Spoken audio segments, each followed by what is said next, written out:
afternoon, and thanks for listening to Meeple. As always, I'm PJ, and with me is Gareth. Today, we are going to talk about The Tail is the Thing, our favorite themes in board games. And there are so many. This has been a tough one to get down to just 3 each. I think you and I spent more time just trying to figure out how we were going to talk about this than we will actually talk about I this. expect so. And we're going to do 2 themes that we both had crossover on, and then we've picked one theme that's unique to both of us that we both have games we love. And again, so you can another episode of the future. There's so many themes. So many themes. So you can expect a total of 4 different themes.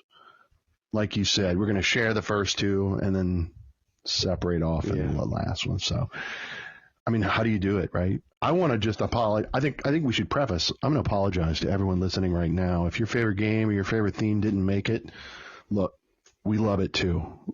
There's just so many. Yeah. And if you're going to hang around, we've got historical, we've got science fiction, space, aliens kind of theme. And then I'm talking about fantasy games. And I'm talking about cathedrals. Wow. Let's go. That's when you get to see the difference between Gareth and I. Yeah. Yes, that'd be it. Right, and where should we start? Historical? Yeah, so let's start. Yeah, you go first this time. Okay, all right, great. So the historical theme, which, right there is huge. We talked about how we really should break that historical up because, I mean, and remember, I'm a trained historian, right? I have a master's degree in history, so there's so much that we could talk about, and there's so many games, and I think everyone has one game, right?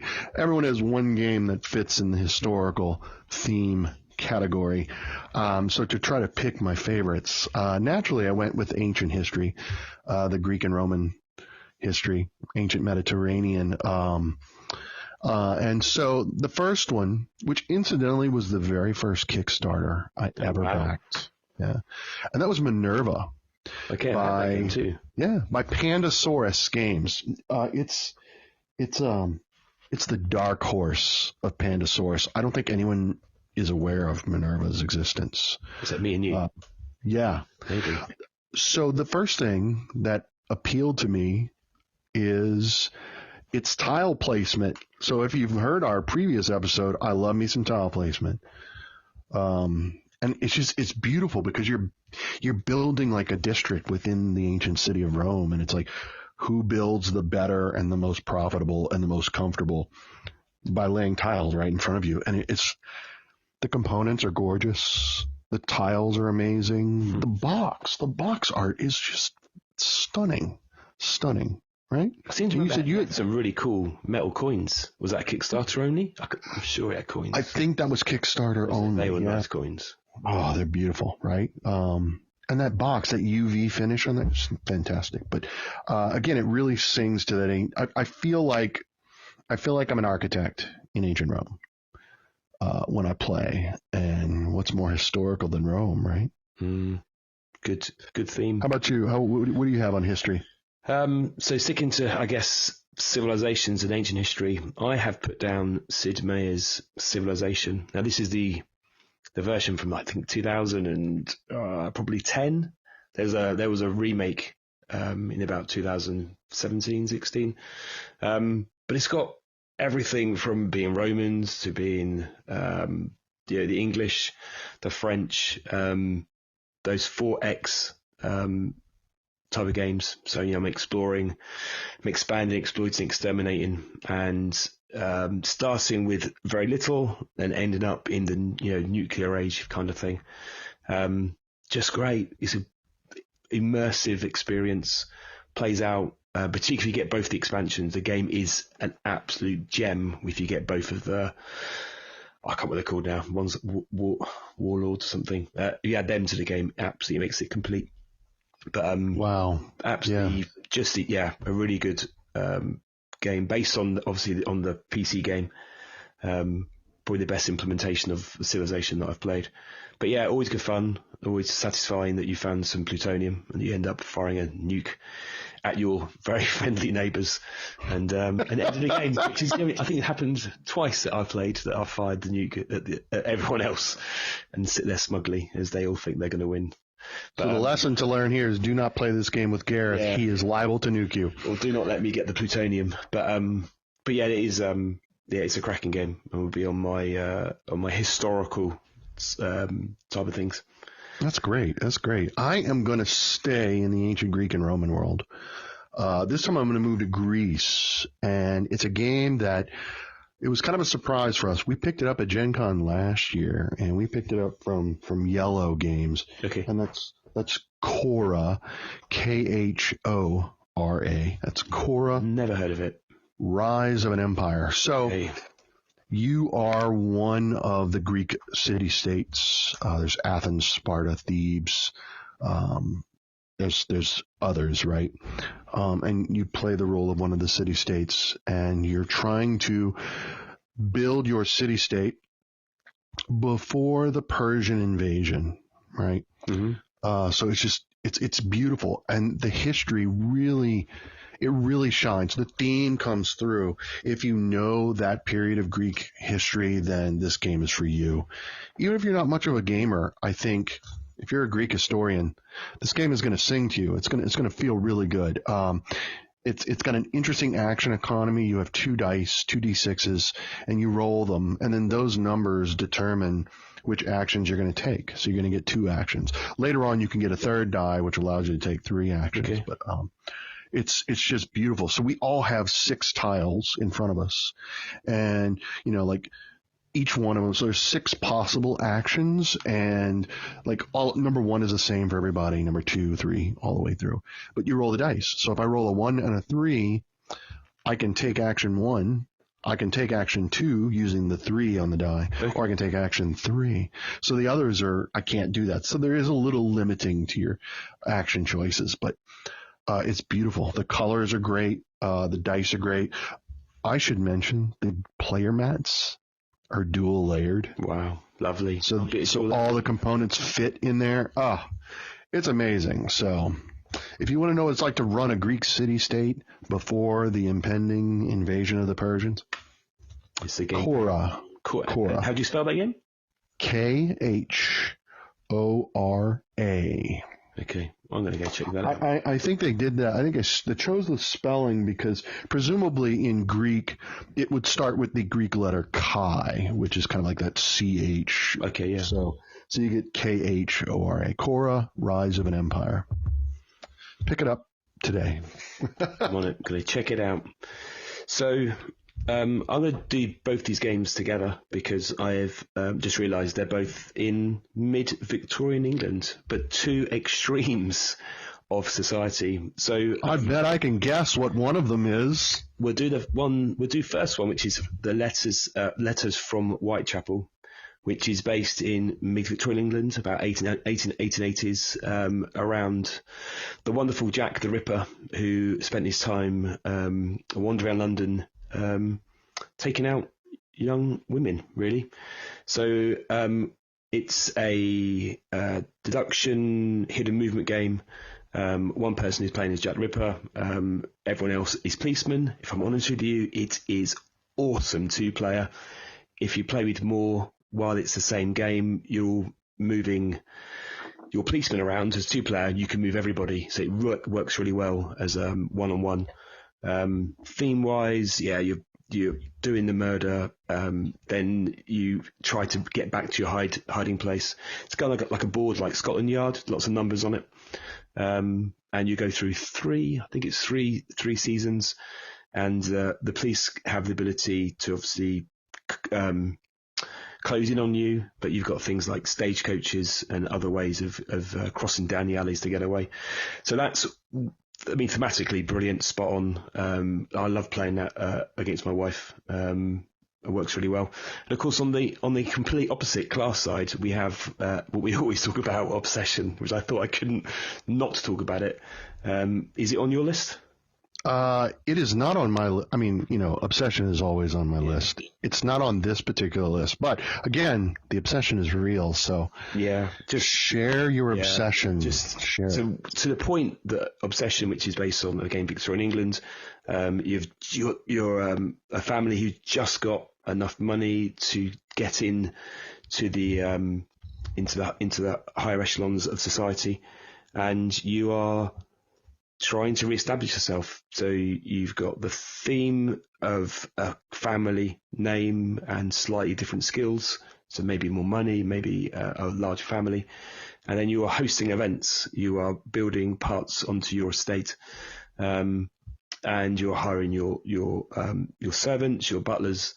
And again, just oozes theme to the point that at some point in the next few months, we will have an obsession party in costume, and I do know I've got to send you an invite, handwritten invites, that we will play Obsession in period costume, because it's that good. So those are my two. I thought I'd just put them together because they're so closely linked to a period of history in the UK. Which is amazing. It's such a good game, and like I said, it's the only game that I own that I'm bringing to Gen Con this year. So that's awesome. We're gonna play that. So I guess what I should have done was I should have tied all my games together, because my third and final game in the history realm is Ancient Rome. I'm going back kind of far now. It is a game called Aqua Romana. Right? Never heard of that, right? No. It's by Queen Games. I love Queen Games. It was published in 2006, and it was designed by Martin Schlegel. So it was designed German game. It's amazing. So this is not a surprise to you, Gareth, but it's tile placement. Hey, your favorite. Yes. So we are architects building the aqueducts of Rome. It feels like Suro. Right? Suro, is that right? Yep. Tsur? Yeah, Suro. So you're laying tiles, but instead of paths for your ship or whatever, or the dragons to take, you're running the water through the city of Rome, and you're trying to get the longest aqueducts possible through the laying of tiles. And you do that by, there's these really big, beautiful wooden, they're kind of like servants who are holding up basically a blueprint, and then which is an imprint of a tile, one of the 4 tiles that you can choose from, and then you lay that down, and that's amazing. It's great. So yeah, Greece and Rome, right there. Minerva, Aqua Romana, and for me, Cora, Rise of an Empire. Those are my historical games. Is that quite a light game? It's very much an introductory game. It's very light, but there's some deep. But those light games. Very deep strategy, right? So you don't want to brush it off too quickly, because it's pretty legit. Yeah. It's also it's nostalgic because my wife and I, we found it while we were in grad school. We were studying Greek and Roman history in graduate school, so it was perfect. And so we keep that game. It doesn't make it to the table very often because it is a lightweight game, but every now and then you just got to build some aqueducts in Rome. I've got it noted. So that's the historical theme. Shall we go science fiction, aliens, space? Yeah. Next? Yeah. I think we pretty much agreed the same game, right? Yeah. I mean, those who have followed me on Instagram know that there's a certain game that when it hits the table, it's an epic space adventure full of aliens and betrayal. And I think we both agreed Nemesis was one that oozes that alien vibe. Nemesis, yes. It nails it absolutely to the point that there's even cats in the game. For those of you following me on Instagram, you know that for a long time, Star Wars Imperial Assault was my number 1 all-time game. Nemesis dethroned it, and Nemesis has secured the number 1 spot. I have the Void Seeders expansion. I have the Carnomorphs expansion. Wow. I have the Aftermath expansion. My sister-in-law bought me the Space Cats, and those are on the table to be painted. So Nemesis is superior gaming. It just hits everything. It's the theme. The theme is so incredible. It's every action you take, the theme is ever present, right? Yeah. I mean, everything from you're kind of choosing which character, whether you like the engineer or you've got the guns. I mean, there's even the medic, which is, I know that's a Kickstarter additional. But I have the medic too, so. I have the medic. Not played with the medic. Not yet, because she's on the table to be painted, and we do not play with unpainted minis. Yeah, I'm not that. Yeah, everything's unpainted here. But you get your kind of the company cards, and you've got your own personal objectives, and at some point you have to decide whether you're going to go down the corporate route, or are you going to try and get an alien brought back, or are you going to have to go and end up with the only player left and the ship's been destroyed? So everyone's got their own personal mission, which makes for absolute chaos, and the aliens are spawning across the ship. I always, this is one game that my youngest plays with a smile when causing chaos, lighting fires, causing malfunctions. She gets on the ship and you're thinking, like, she just, what is she up to? And then the next second she just waves goodbye as the 8th fire marker lights up the ship and we all die. So there's many a tale to be told for a Nemesis game.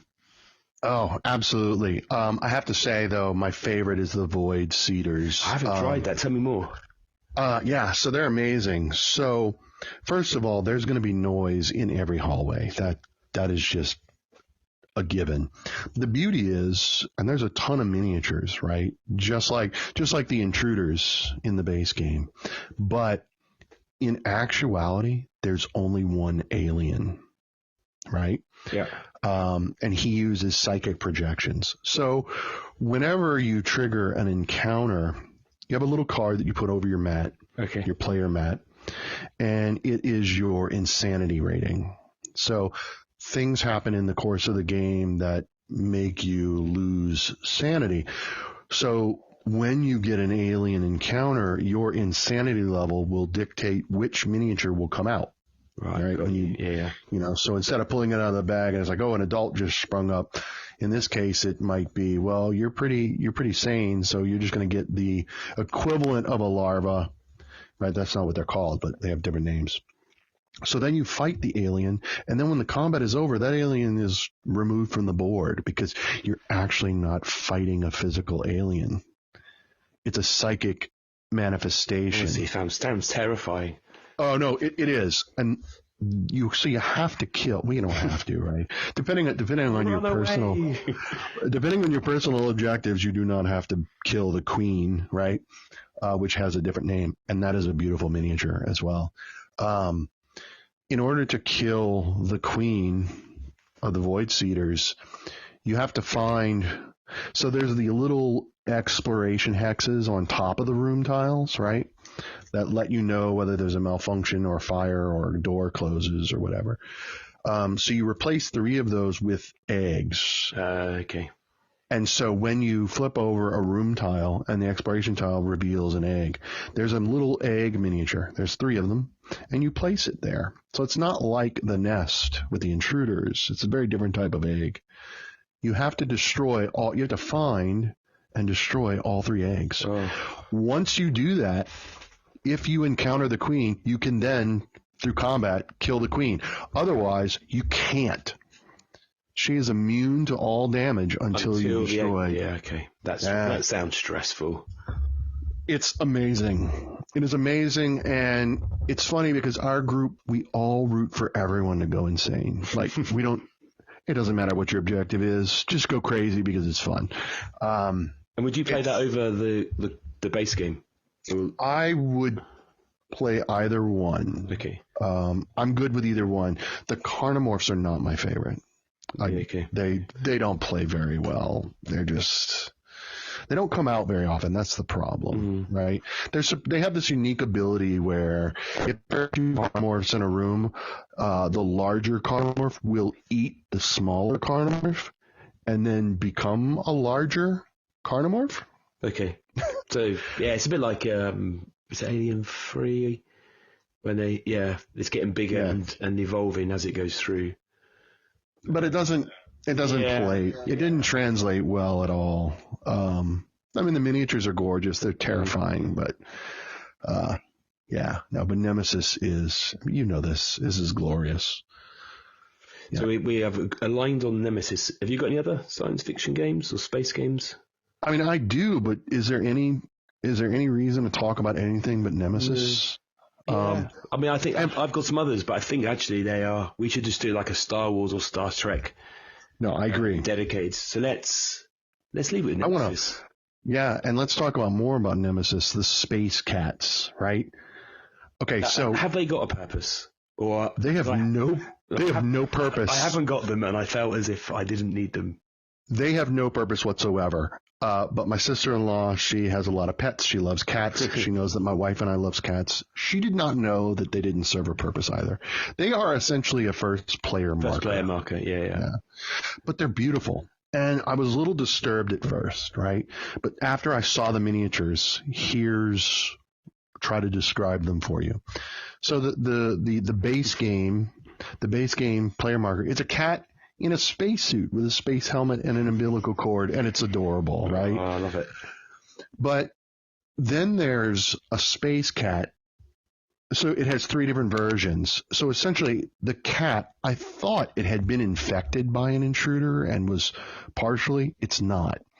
It's the same cat, but it has somehow fashioned the exoskeleton of an intruder on it so that it can hide from the intruders. Oh, ridiculous. And there's a carnomorph, and there's a void seeder. So it's basically a cat that's disguised as an alien. There's one cat that is hanging upside down from the door frame. Feel as if I need it. It is amazing, but again, it's only a first player marker, so it has no mechanical thing. So, yeah. So, yeah, that is Nemesis. It is our favorite game, and everyone should own a copy. Yeah. It is amazing. Have you tried the Nemesis Lockdown, the new one? I have not. I don't have a copy of Lockdown. No, I have Aftermath, but we're still waiting to paint it, and that's another thing entirely, right? Yeah, the idea that not played it yet. When you finish a game of Nemesis, you leave the board as is, and then you bring in a new board. It's like 5 rooms. It's like a shuttle, and you're the CEO and several new characters because you choose new characters, and you have to explore the ship to find out what happened. Oh, wow. Yeah, I've got it. I haven't, it came because I managed to get it on the back of the last Kickstarter, but I haven't got it at the table. I believe they call it an epilogue game, right? Yeah, I know. So you're going back into the ship with new characters. So you get to play it all again, but with the okay. Now you heard me talking about the space cats. For those dog lovers, there is a character who's a bounty hunter, and he has a dog. Yeah, it has, yeah. And it's like, so it's 2 miniatures. You actually send the dog out to go and search for things and warn you about impending doom. And haven't played it yet. Again, we're trying to paint it, but yeah, I need to get to the table. So that is Nemesis. It is glorious. If you love sci-fi, you should get it. If you don't love sci-fi, you should get it. Right. So that's the sales of Nemesis just gone through the roof. It's about £100 game over here. It's about 130, 140 US exchange rate. So it's you get a lot of minis. Conscious that we need to be talking about our own personal selected theme. Yeah. I've gone for fantasy. Shall I just do 2 of my choice? I feel like that's a great. Yeah, go for it. So I've got two extremes. So I've got a game that's called Tales of the Arabian Nights, which is based on all those classic characters like Sinbad the Sailor, those kind of Alibaba, and it's chaos. So it's kind of like a choose your own adventure. Each player has been given 2 tokens. I think it's like 2 ways of scoring points, and you go around the board and you get to a location, you roll some dice, you do some lookups, and then somebody else reads from a book. and then you make some decision based on what they've told you, and see what happens.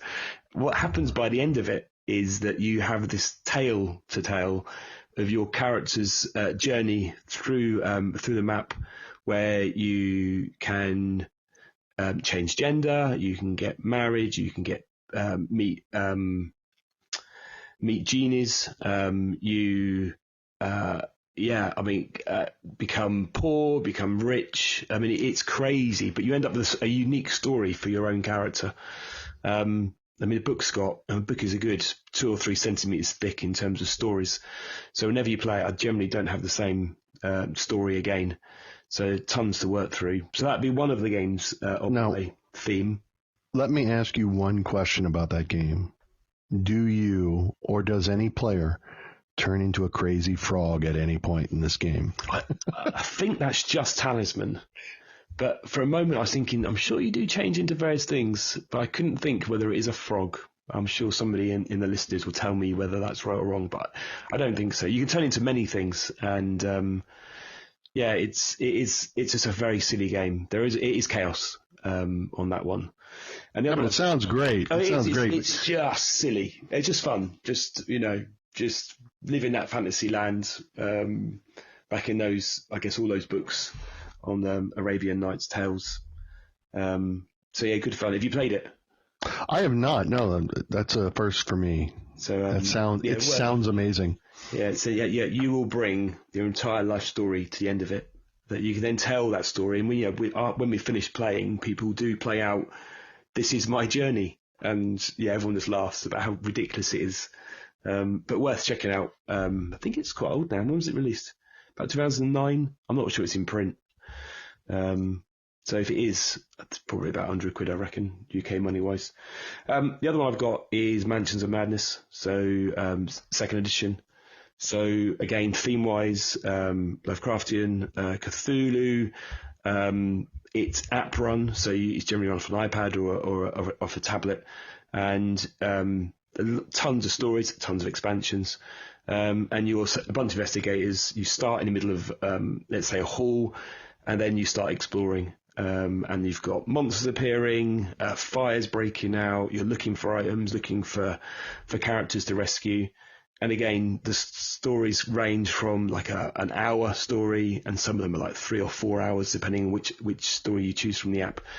But again, for those 2 or 3 hours, it's an immersive experience in that theme of Cthulhu-y things chasing around and generally making life a pain for you. Have you played that one? I have not. There's so many Lovecraft games and Cthulhu themes. Trying to hit them all, Yeah. I've played others, but I've not played that one. Yeah, it's definitely, again, a good group of you, 3 or 4. We played it 2-player, but I think it's always better with a few more sat around a table and just hanging on to survive in the world of Arkham. I think that's why we haven't played it, is because it's usually just, my wife and I. And yeah, best with 3 or 4, definitely. Again, it's not too complicated. You're just moving around and trying to solve and get through the story. So what were your 2 for cathedrals? Cathedrals, yes. So that is my theme of choice, although there are plenty others, as we said. So I'm going to run through them quickly because I have 3.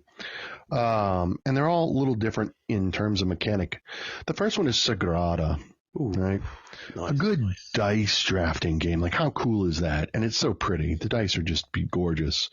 But you're building a stained glass window in the Sagrada Familia Cathedral in Spain. And it is just good fun. It is light. It is accessible. You definitely can't go wrong with that. And it's really cool. And my friend was over there this weekend, and he took some photographs. I'll send you off Instagram. And it was, just as the board game does bring out the beauty of those stained glass windows. Obviously, seeing in real life is another thing. But I can imagine. Yeah, just the colours and those greens and reds and the blues and the hues and the brightness of it all. So there are some stunning stained glass windows in that cathedral. Yeah. Absolutely. And in Seven Wonders Duel, one of the wonders, there's a wonder card of Sagrada Familia. There is, yeah. And I have that promo card, and it's amazing. It's a lot of fun. Yeah, very nice. I like those little touches. That's a great choice. It is. I'm keen to hear what other Cathedral games have you chosen. And surprisingly, there are many, but Red Cathedral is next. We went to an event at Gen Con last year and played Red Cathedral, and we were like, yep, that's it. I've never played a Rondel before, but this is it for us. We're buying a copy. We're taking it home, and there's an expansion coming out here real soon. So that's an amazing game because the resources you need to build St. Basil's Cathedral in Moscow is on the Rondel, and you move the dice around to get the resources that you need, and then you put those resources on a series of cards that represent the columns of the cathedral itself, and you try to build it and get the moat. It's a really good game until it comes time to score, and then you basically need like a mathematician to figure out who won at the end. It's all a decorating, so you can decorate you can decorate the doors, you can decorate the windows, you can decorate the spire, steeple. Yeah, you could put a cross on the very top of the spire. And that's the multipliers. Then you're going like, is it a draw? No, we've all got the same. So if you've got the same, you get more points. If you've got more decorations. Yeah, if you've contributed the most components to each column of cards, then you are like, that's where you score massive points. But yeah. It's a beautiful game. Mathing it out is crazy. Because each player's also got a colour die that is slightly better for them. Yes. So you're trying not to move that die into too much of an advantage position.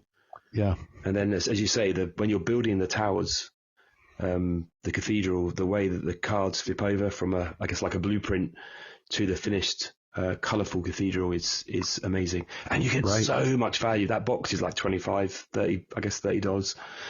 There's so much game, and it's got it is absolutely astounding value. And if you've again on Instagram, I think I talked about the expansion which I saw at the UK Games Expo last week, where I again reference it's another box same size. I'm curious to see how much. Hopefully, it doesn't overcomplicate the game too much. But I hope not. Gen Con, so I'm looking forward to hearing PJ talk about it. And the beauty of Red Cathedral is that it scales well. We played it does. 2 players, and it's just golden. Then you go 4 players, and it's still gold. Yeah, it's perfect. It is really great. And then I'm going to tack a third one on. So there's a third Cathedral game, and that is Notre Dame. Ooh, yeah. I had never played it, and I'm sorry to say that I picked it up after the Notre Dame Cathedral caught on fire, and I felt like, we need to buy this game. We need to do some sort of remembrance, right? It's a Stefan Feld game. That's right. Right. Great designer. And it was published. When was it published? 2007. Wow, that old. Yeah. But then the anniversary came out in 2017. Okay, yeah. And that's the version I have. It's phenomenal, right? Like you have the cathedral in the center, and you have depending on the number of players, it's the districts surrounding the cathedral. And it's been a long time since it's hit the table, so... but it's glorious, and it fits the cathedral theme so well. I've got a bonus cathedral game. Ooh! So the one. Tell me. The Pillars of the Earth. Have you played that? Tell me more. So it's based on a series of books by Ken Follett. This is about 2006. This game's quite old, a bit like that other one. I've taught loads of people this as an entry worker placement. So you're drawing from a bag each round, and you can either decide to put your worker on the board and grab that space, or you can bring it back and wait because it costs you money to allocate them earlier. And then you work around about 15 different spaces, gathering material. It's not complicated, and it's definitely nothing new. But you do end up building a wooden cathedral. So you've got the two towers, you've got the main body of the cathedral, you've got the roof goes on top. It got reprinted about 4 or 5 years ago, I think. So it's available, but for a while it was hard to find. There is an expansion which I've never seen, but I suppose is worth a stab if you get to go. But the book's excellent as well. The whole series of books is brilliant. But there's a game for each of the 3 books in the trilogy, of which I own all 3. But yeah, Pillars of the Earth is about building a cathedral close to where I live on the south coast of England. So worth checking out. So there's a bonus entry, but we didn't even know there was available. That is really fascinating that it's right there by you. I didn't know that. That's amazing. It's a made up story, but where it's based is nearby where I live. Well, it's still a cool story nonetheless. Yeah, and I appreciate you sharing that. So I think to close out, so Sagrada, pick that up if you're interested in cathedrals. Nemesis. Probably should have ended with Nemesis, but if you want sci-fi, Nemesis. And then history, pick a game, because we went through a laundry list. Yeah. But Obsession and Nemesis, everyone should have a copy. Absolutely. So make that happen. Obsession gets mentioned every week. Let's see how far we can keep this going for. No, we can keep going. Yeah, okay. I can keep going. I can talk about Nemesis all day long, man. Right, we better wrap it up. So thank you, everyone, for listening and for tuning in and listening to this week's podcast around our favourite themes. Yeah, thank you so much. I know you take your time to listen to us, so we try to have something worth listening to, and so thanks for putting a little time in your day to listen to 2 of us talk about games. Our favourite games, and always Obsession. Favorite games with our favorite people. Gareth, I love talking to you, man. I could do this every day. Let's do it. And then thank you, everyone, for listening. Thanks, PJ, and we'll be back soon. Thank you, and goodbye, everybody. Take care. Cheers. Bye-bye.